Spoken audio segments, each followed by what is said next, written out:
Jamaro Mubada Kamya. Chano Dini exclusive interview ma, Twiso Mimian Magaro, Mr. Metro Ano Pipare, Tuaro, Lulate, Muara Tuti to Upipiro, the Manepatabi, the town Sanakundea, Locaine to Pipare. Dr. Anua, London School of Economics and a PhD, Yashi Gabare. Good afternoon, Mr. Ano. You have been monitoring and you have been, analyzing all these data and coming out of Myanmar. And now, civil war in Myanmar has been going on for almost 2 years. What is the latest development and in this conflict, and who is winning? I mean, overall, first off, I prefer the term revolution to civil war. I think civil war is, they're both terms for very specific things. But what I see in Myanmar is a revolution. Even within the empirical literature of international relations, political science, Myanmar's current conflict is a revolution. This is because it is an uprising across the society against one group, the military. In contrast, civil war is where different parts of the population are fighting one another.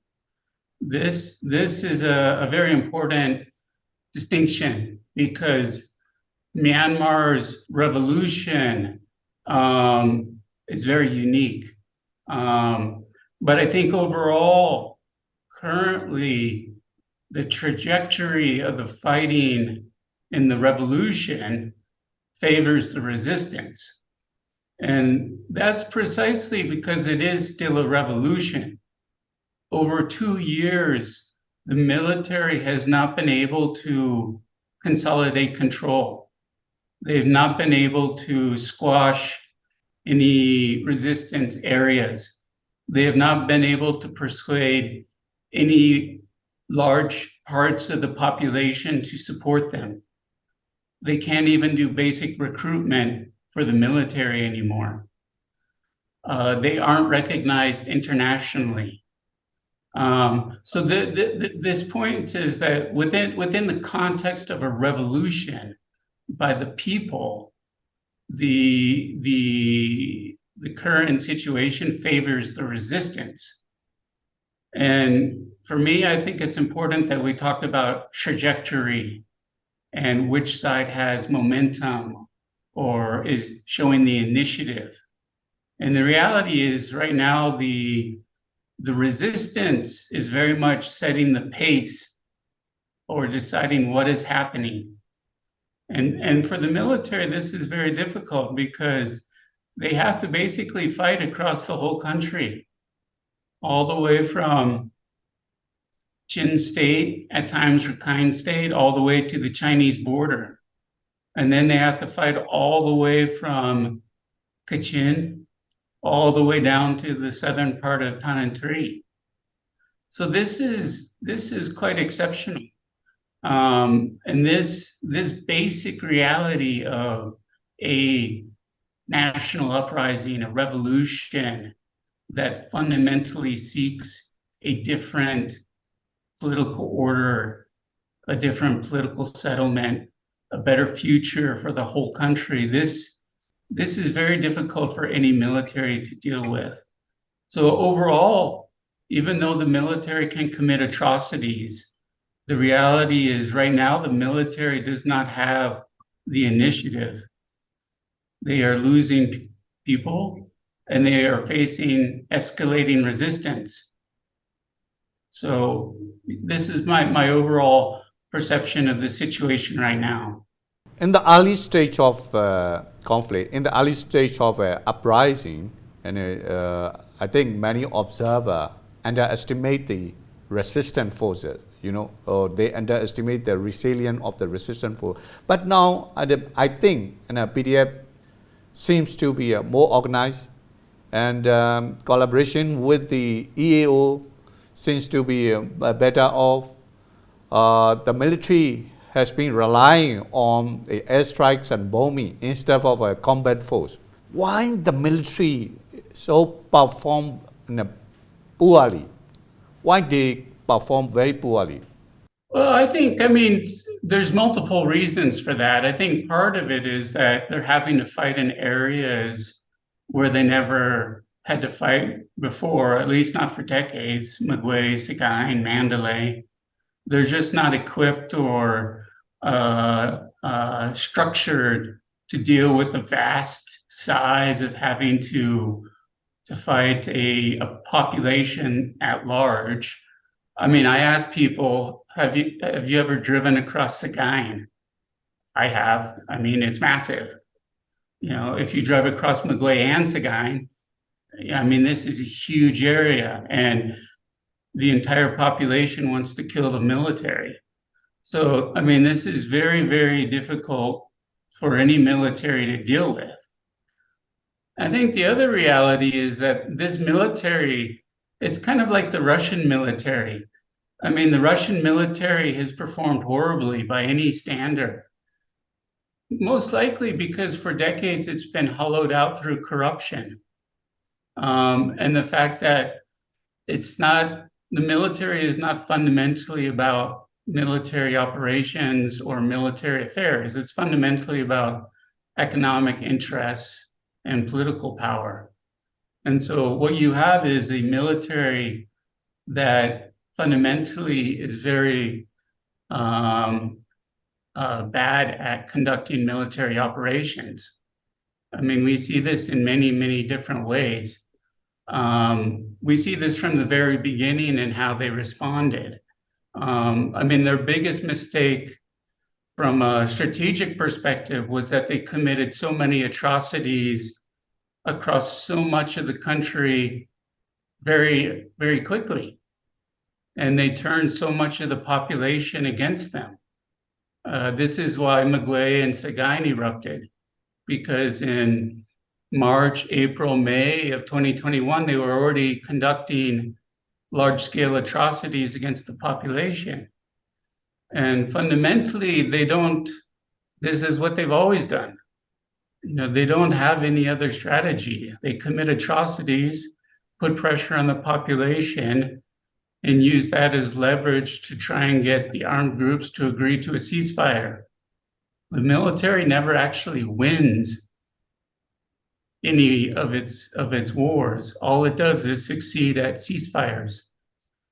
And this serves its interest because it maintains its political primacy and it extends its economic interests. But fundamentally, this is a very weak military. I mean, one of the biggest examples of that is the fact that the military has no armored transport. So when they try and move across large areas, they're very easy to kill using IEDs, the improvised explosive devices on the roads, because they don't have armored transport. I mean, the fact that this large convoy that tried to make it to Hakka in the last month was totally destroyed. I mean, this just illustrates the point. This is a military that has almost no armored transport. It has relatively few helicopters, so it can't systematically move soldiers around. And if it's reliant on moving them by ground, they just get attrited, meaning they get killed off. They may not get totally wiped out, but every time they go out, they get hit by an IED or a drone bomb or mortars. So part of this is the military itself is exceptionally performing poorly. I mean, it's for me, again, I would compare it very much to the Russian military with these deep, deep roots of institutional corruption, officers who are very poor commanders. The other thing I think is very important is that fundamentally the resistance is getting much better at fighting. They have much more significant weapon systems. They have much more experienced leadership. They have much more sophisticated coordination, and they have plenty of manpower. So on the one side, you can contrast a military that fundamentally is very bad at learning, adapting, weak institutionally, is really only adept at committing mass atrocities. And then they can't recover their losses. They can't recruit new people. The Puisati militia have never translated into a large force of significance. The whole population hates them. So you have a military that is not getting bigger. It's not getting more powerful. It's not getting better weapon systems. It's not getting anything. Versus a resistance that is getting bigger, getting more weapon systems, getting more experience. And so this is also why it's important to talk about trajectory. Too often the question is, why is the resistance weak? What should the resistance be doing? Another way to frame it is, what exactly can the military do to change the situation in its favor? Right now, they believe that they can commit atrocities, and that if they commit enough atrocities, that then the population will stop supporting the resistance. But actually, if you look at the statistics and you study this in detail, you see that actually atrocities are not effective militarily. There's no part of Myanmar where extensive atrocities have suppressed the resistance to any notable degree. So the military will try and commit atrocities because that's what it does, but this is not effective military strategy. So of course they have been fighting in decades, but what make a difference to them? Now why this revolution seems bigger than the previous insurgency or the previous conflict? Well, again, because I really think it's a revolution, and fundamentally this is not the goal of the military has always been to isolate groups and attack them individually, and to a large extent they've always been successful, but they've never really faced a national uprising, armed resistance. I mean, the most notable aspect of post-88 was that there was no significant Bamar armed resistance. There's ABSDF, but it never evolved into a wide-scale revolt. What we have now is, I mean, if you look at the country's 330 townships, probably since the coup, at least 270 or so have had different types of armed resistance. And so a lot of this comes down to geography and manpower. The military, even if you accept that they had 350,000 soldiers at the coup, like any military, most of these personnel are not actually combat personnel. They're mostly support staff. So maybe they had 150,000 combat soldiers. But for dealing with a country the size of Myanmar, when you're trying to fight in 270 different townships, and you have to fight in your cities like Yangon and Mandalay, and then you have to get across. I mean, just imagine trying to be a military convoy, trying to move from Koku or Monua all the way up to Hakka or Mindai. You basically have to cross hundreds of kilometers, where every 10, 20, 30 kilometers, there's a different PDF that tries to kill you. This is insanely difficult to deal with. And like I said, they don't have the systems to respond. They don't have the resources either. They don't have armored transport. They don't have helicopters. And what they do have, they're very poor at using effectively or strategically. Now, none of this is to say that the military will be defeated tomorrow, but what we're talking about here is the trajectory. And the trajectory is simple. If this is maintained as a revolution, then the military will be defeated. And that defeat will not come in one single grand battle. It'll come from the cascading collapse of military forces in different parts of the country. I mean, right now, the military is exceptionally weak in Chin. They've been trying to reinforce Chin for months and months and months. They've failed. They can't even reinforce them anymore with helicopters because their helicopters kept getting shot. So come the rainy season, they're going to be in a very, very bad position in Chin. The same is true in Karenni. Same is true in parts of Karen State. And then other parts of the country are still escalating significantly. Northern Bago, Northern Mandalay, Western Mandalay, Southern Shan, Mon State, Tananturi region. None of these places are slowing down. Even the one place where the resistance slowed down for a while was central Yangon. This is true over around January, February, March. But actually, even in central Yangon, the resistance has picked up again. So the question for the military, again, it's not just a question about what is the resistance strategy, what is the resistance plan, or you can find 1,000 ways to criticize the resistance. I mean, they started with nothing, mostly. And in 2 years, they've become, they've maintained it as a national revolution. Meantime, again, I go back to the same question. What is the military strategy to turn things in their own favor? And what they're trying to do is use the atrocities. But if you take something like this ogre column that they used in parts of northern Magway and southern Sagaing, this ogre column, they can commit many atrocities, but fundamentally, this is not sustainable for the military.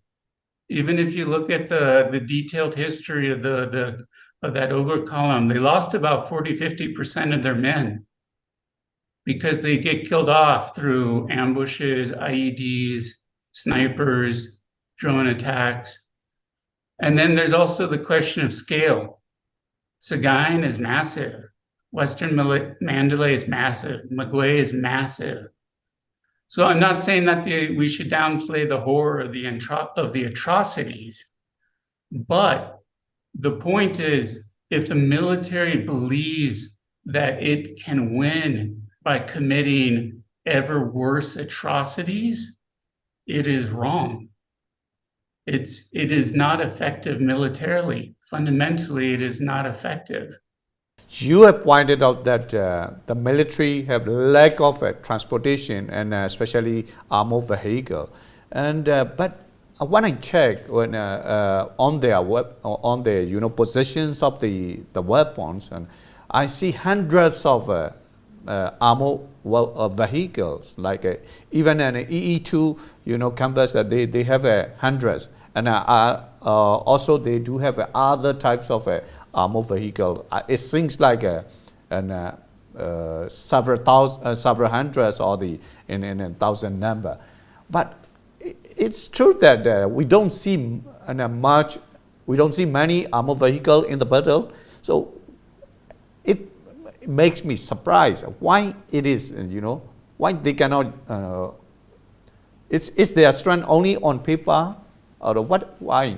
Well, I mean, fundamentally, the military has always been a light infantry force. It's always been built around infantry. I mean, because historically, it's been a counterinsurgency force. So it is what it is. It's never been heavily mechanized.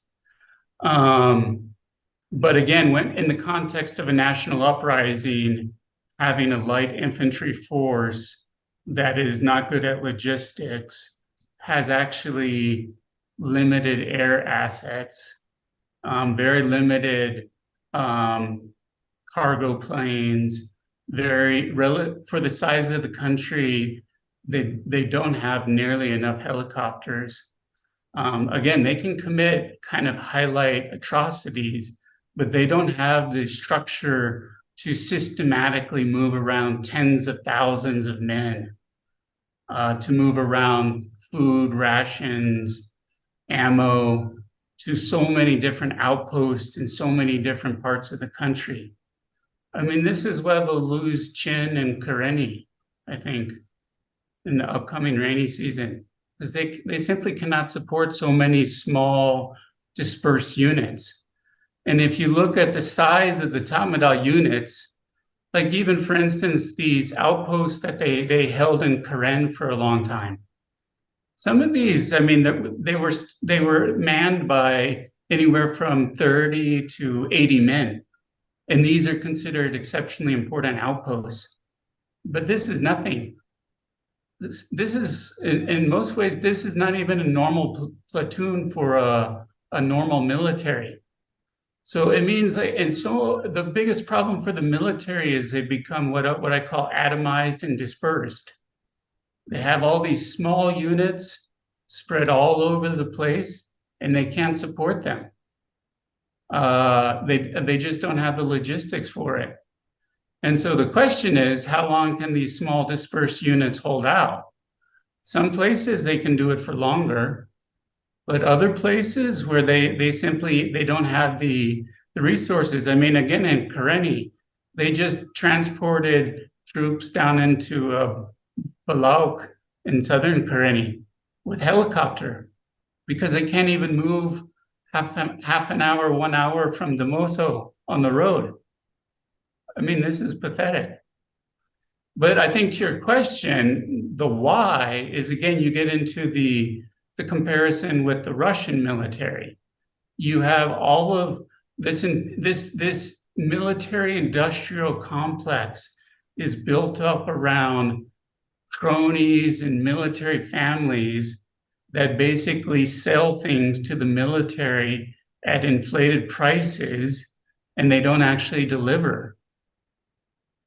So the military, they like to buy expensive systems like the Su-30s. These are useless in general for real counterinsurgency, for ground fighting. If the military is dumb enough to spend that much money on them, go ahead. It's not actually that useful. But the things like the armored transport, they bought it all. But then there's so much corruption built around nepotism that all of these military equipment they have on paper, in reality, it's not usable. I mean, you meet all these people who are ex-military or military family. They almost always have a business. Oh, what's your business? Oh, we do supply for the military. Oh, excellent. It's all a vast waste of money. It's been like this for decades. So this military is very much based around small units of infantry who are poorly supported, spread too thin. They're never rotated out. They're not reinforced. They have no medical evacuation. I mean, this is a very, very difficult situation for the military to be in. But this is where you see the atrocities, because the one way that they think they can demonstrate strength is if they go in and drop bombs and kill 200 civilians. And if you're a psychotic person, maybe you believe that that's actually a sign of strength. But actually, this is a sign of weakness and cowardice.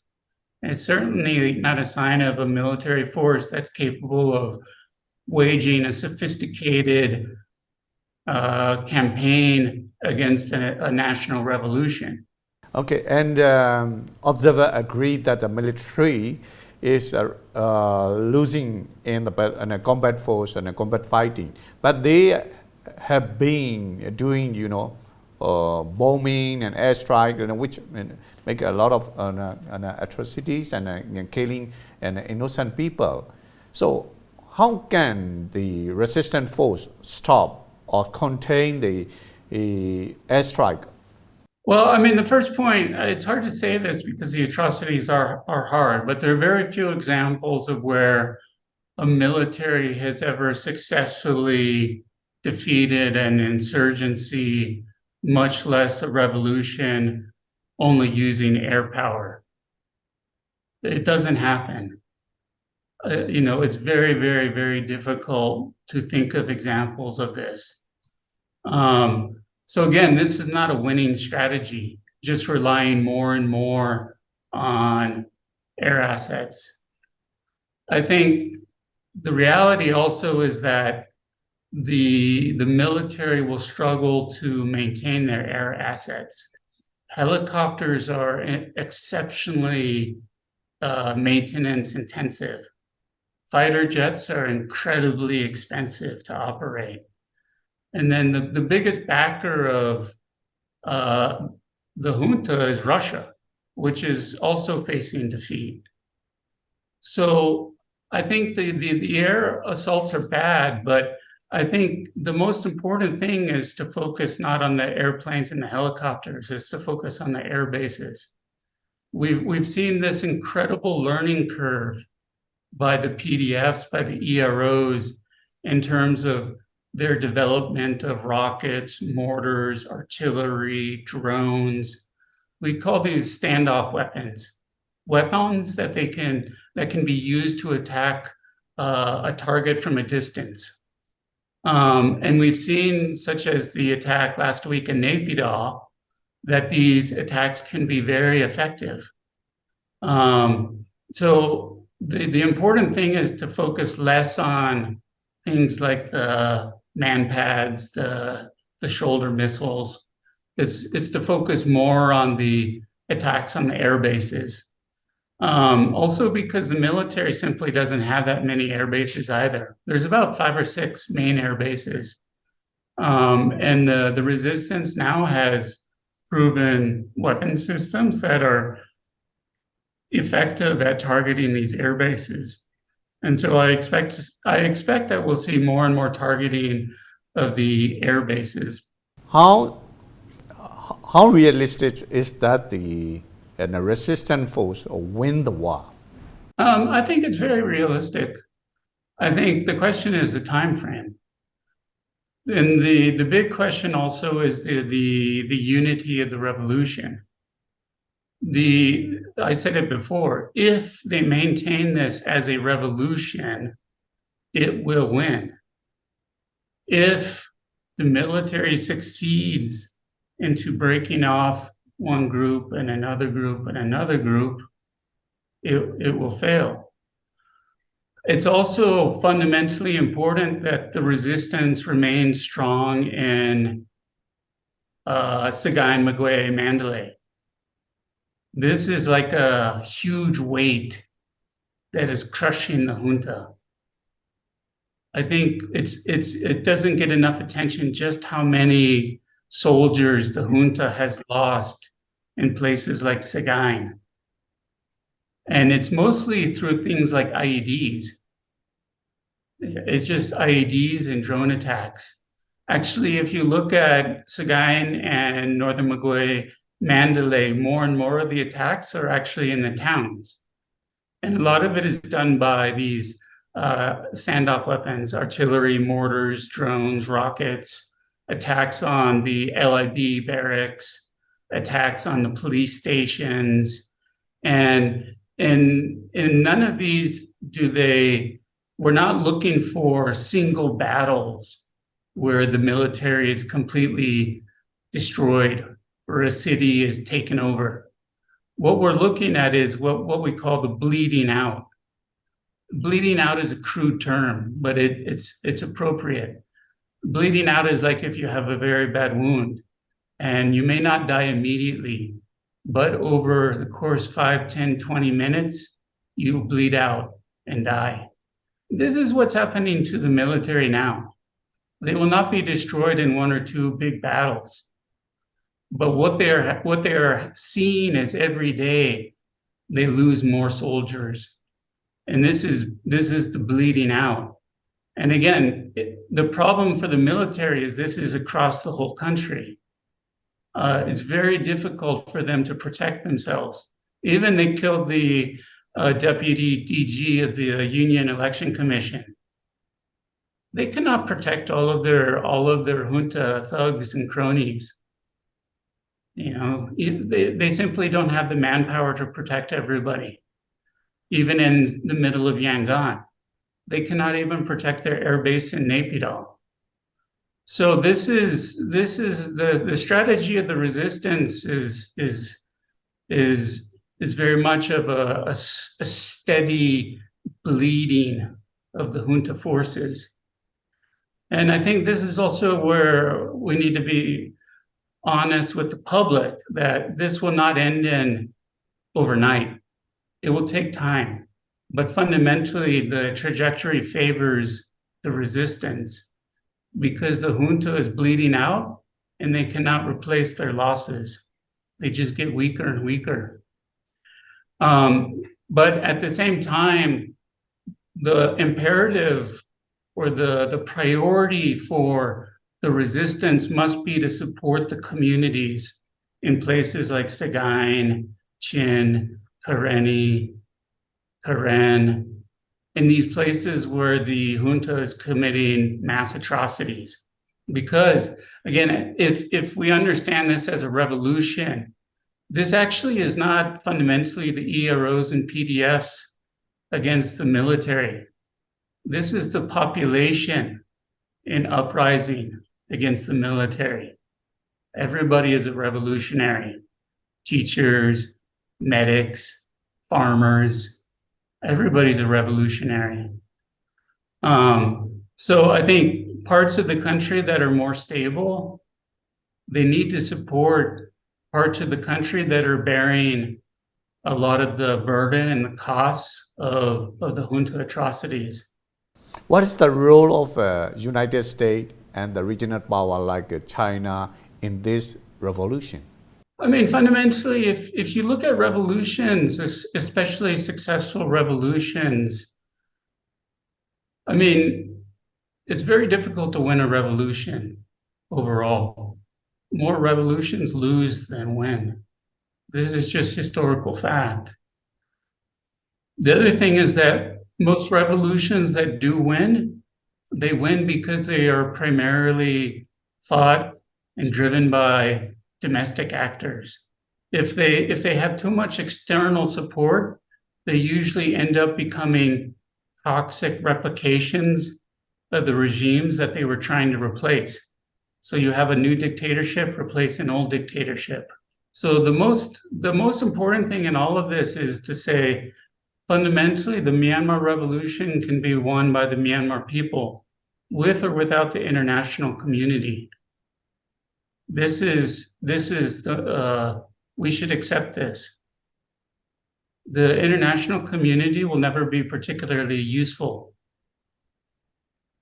The UN, ASEAN, I have no expectations of them doing anything useful. I think the damage is done by countries like India, China, Russia, that actively support the junta. But even then, their support is not so much that it's enough to save the junta in itself. I think we talk a lot about, I mean, even if you look at Russia, its ability to supply weapon systems to Myanmar has gone way down. Yes, it can still send some. Yes, it does send some. Yes, China sends some weapons. There is support for the junta. This is unfortunate. But again, I don't think when you compare the overall balance of a national revolution with widespread public support that is on a curve of increased capacity, more soldiers, more weapons, maintaining public support, versus a military that is losing soldiers and cannot afford new weapon systems, cannot buy new militias, and is losing territory, that fundamentally this revolution will be won or lost inside Myanmar by the Myanmar people. So the role of other countries is secondary. China, India, even the USA, it's all secondary. I think in general, there's been too much emphasis placed on expectations of international support. This creates false expectations. There was never going to be R2P. It was never going to happen. The same like nobody's going to give the resistance man pads. It's not going to happen. But the resistance can win without it. The resistance is already winning without it. So the point here is that the key resistance actors, the EROs, the NUG, the PDFs, they need to focus on the foundation of the revolution, which is the support and participation of the people. And they need to focus, number one, on the resilience, the determination, the fortitude of the people to persevere against finally getting rid of such a toxic disgrace of a military. So I think we can talk in detail about the international dimension to things, but fundamentally, this is secondary. I think one thing that everybody needs to focus more on, including outlets like Mizzima, but all of us, is explaining more about the actual situation on the ground and how things are changing. There's this horrible use of the term stalemate. It's the most useless term. It's used by people who have no understanding of stalemate from a military perspective. This is not a static situation. It is a situation that is changing all the time. I can explain it month by month, state by state, region by region, township by township, how things have changed. I mean, even in the last month, the military can no longer reinforce Hakka, the state capital. The Naypyidaw Air Base was attacked. The Karenni fought off multiple major offensives by the junta. The Karen fighting right outside Chuekoko and Mewati. There's now escalating fighting across Mandalay region down into central Magwe. This is not a stalemate. So my point is, for the Myanmar people, don't place your hopes and belief in international saviors. There will be none. You don't need them. There was one Sagain village, and they had a protest slogan: "We don't need a savior." This is true for all of Myanmar. Myanmar will save itself. Thank you so much, Mr. Ano, for taking and giving time for the interview. Yes, thank you for having me. Yeah.